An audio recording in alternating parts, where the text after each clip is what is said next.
வணக்கம் மக்களே, சற்றுமுன் கிடைத்த தகவல் ஒன்றை பார்க்க போகிறோம்.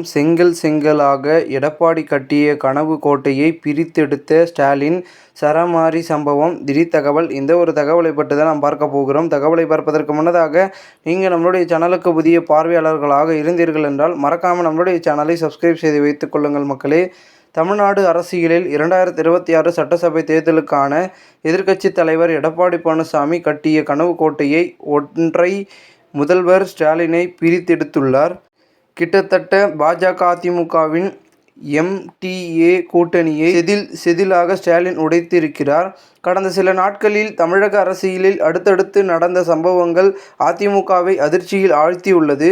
தமிழ்நாடு சட்டசபை தேர்தலுக்கு இன்னும் ஒரு வருடம் கூட இல்லாத நிலையில் அடுத்து அதிமுகவை உலுக்கும் வகையில் பல சம்பவங்கள் நடந்து உள்ளன. அதிமுகவின் மிக முக்கியமான இஸ்லாமிய முகாம்களில் ஒருவராக அறியப்படும் அன்வர் ராஜா திமுகவில் இணைந்துள்ளார். அதில் அமைப்பு செயலாளராக உள்ள முன்னாள் எம்பி அன்வர் ராஜாவின் இந்த முடிவு அதிமுகவை கடுமையாக அதிர்ச்சியில் ஆழ்த்தியுள்ளது. தென் மாவட்டங்களில் அதிமுகவின் இஸ்லாமிய முகாம்களில் முக்கியமானவராக இருந்தவர் அன்வர் ராஜா. இஸ்லாமியர்கள் இடையே அரசியல் கடந்து கூட பெரிய மதிப்பை பெற்று இருந்தார். அதிமுகவின் பாஜகவுடன் கூட்டணி வைப்பதை நேரடியாகவும் மறைமுகமாகவும் இவர் கடுமையாக எதிர்த்து வந்தார். 2026ஆம் ஆண்டு சட்டமன்ற தேர்தலுக்கு முன்பு அதிமுக பாஜக கூட்டணிக்கு எதிர்ப்பு தெரிவித்ததால் தேர்தலில் போட்டியிட வாய்ப்பு மறுக்கப்பட்டது. அன்வர் ராஜா அதிமுகவில் ஒற்றை தலைமை வேண்டும் என்று சசிகலாவுக்கு ஆதரவு என்றும் சமீபத்தில் தெரிவித்தார். எடப்பாடியை விமர்சனம் செய்யும் விதமாக சசிகலாவிற்கு ஆதரவு பேசினார். எடப்பாடி பழனிசாமி மீது விமர்சனம் வைத்ததொட்டு 2021ஆம் ஆண்டு அதிமுகவிலிருந்து நீக்கப்பட்டார்.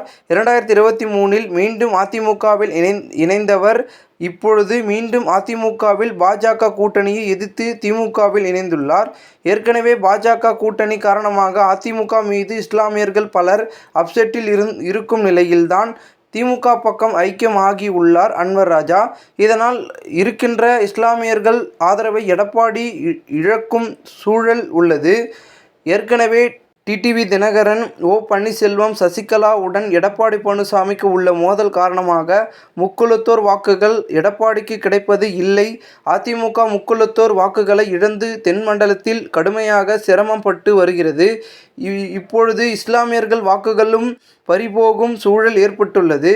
பாஜகவின் தேசிய ஜனநாயக கூட்டணியில் இருந்து வெளியேறுவதாக ஓ பன்னீர்செல்வம் அறிவிப்பு வெளியிட்டுள்ளார்.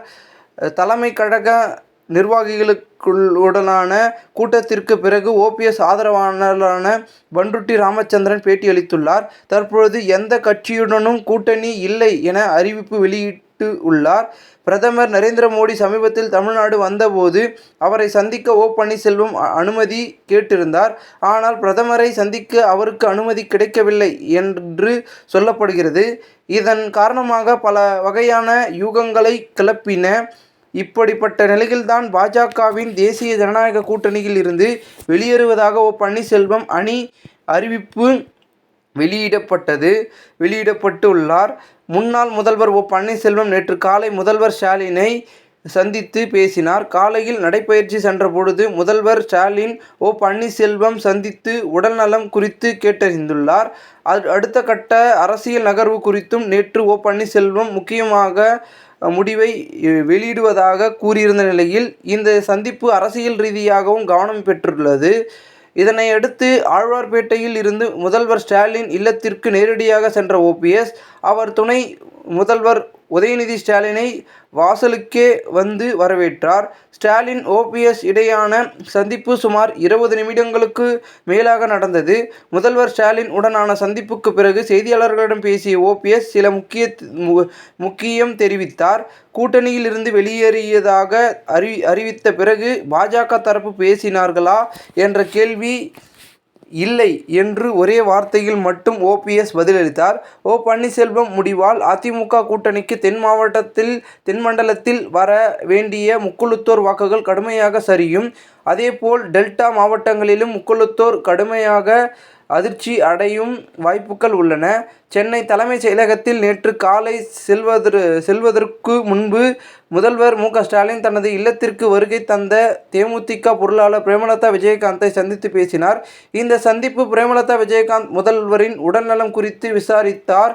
மேலும் சமீபத்தில் மறைந்த திமுகவின் மூத்த தலைவர் மு. க.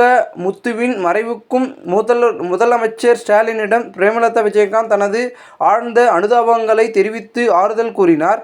இந்த சந்திப்பின் போது தமிழக விளையாட்டுத்துறை அமைச்சர் உதயநிதி ஸ்டாலின், பொதுப்பணித்துறை அமைச்சர் ஏவா வேலு மற்றும் தேமுதிக பொருளாளர் எஸ்.கே. சுதீஷ் ஆகியோரும் உடனிருந்தனர். இந்த சந்திப்பு அரசியல் வட்டாரங்களில் சலசலப்பை ஏற்படுத்தியுள்ளது. வரவிருக்கும் சட்டமன்ற தேர்தல் குறித்து கூட்டணி அமைப்பது குறித்தும் தேமுதிக இதுவரை எந்தவிதமான அறிவிப்பையும் வெளியிடவில்லை. கடந்த தேர்தல்களில் பாரதிய ஜனதா கட்சி மற்றும் அனைத்திந்திய அண்ணா திராவிட முன்னேற்ற கழகத்துடன் இணைந்து தேமுதிக போட்டியிட்டது குறிப்பிடத்தக்கது. வரும் ஜனவரி மாதம் நடைபெறும் கட்சி மாநாட்டில் கூட்டணி குறித்தான முக்கிய அறிவிப்பு வெளியிடப்படும் என பிரேமலதா விஜயகாந்த் தெரிவித்து இருந்தார். இருவரும் அதிமுக பக்கம் செல்லாமல் திமுக பக்கம் வந்திருப்பது அதிமுகவிற்கு பெரும் சவுக்கடியாக மாறியுள்ளது. விஜயகாந்த் முகம் மற்றும் சாதி பின்புலம் பார்த்து வாக்களித்த 2 முதல் 4% வாக்குகள் இதனால் அதிமுகவிற்கு கிடைக்காமல் போகும் வாய்ப்பு அதிகம் உள்ளது. இந்த ஒரு தகவல் தற்பொழுது அரசியல் வட்டாரங்கள் பெரும் பேசும் பொருளாக இருக்கிறது. இந்த ஒரு தகவலை குறித்த பொதுமக்கள் உங்களுடைய கருத்துக்களை கூறுங்கள். இதுபோன்று நீங்கள் அரசியல் சார்ந்த நிகழ்வுகளாம் தினசரி தெரிந்து கொள்ள நம்மளுடைய சேனலை சப்ஸ்கிரைப் செய்து வைத்துக் கொள்ளுங்கள் மக்களே. நாம் அடுத்தடுத்த வீடியோவில் சந்திக்கலாம். அதுவரை உங்களிடமிருந்து விடைபெறுகிறேன். நன்றி, வணக்கம் மக்களே. தொடர்ந்து நம்மளுடைய சேனலுடன் இணைந்து கொண்டே இருங்கள்.